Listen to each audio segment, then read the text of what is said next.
हे guys welcome back to my channel. पण आज पण सकाळ लवकरच झालेली, काळोखातच निघालेली। तितक्यात मग उजेड झाला। मस्त असं फास्ट वॉकिंग करत होतो। छान एकदम सनराईज पण भेटला बघायला। तिकडनं मग घरी आल्यानंतर कोमट पाणी पियाली। तितक्यात जावेची मुलं आली, त्यांची पण मस्ती सुरू होती।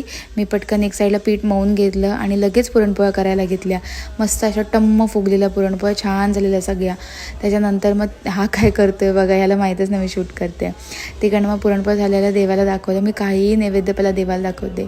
यांना लागलेली भूक, मग यांना दिली मॅगी बनवून। तारक मेहता बघत बघत खात होते। हे पण आले तितक्यात, मग आम्ही पण जेवून घेतलं। लगेच मी मग संध्याकाळच्या स्वयंपाकाला लागली। मग इकडे मी मस्तपैकी वरण भात, वाटाण्याची भाजी, पापड, पापड्या, परत मग पुरणपोळी करंज्या होत्याच, असं नैवेद्य रेडी करून घेतलं। तिकडनं नंतर मग पूजनाची हे सगळी तयारी केली।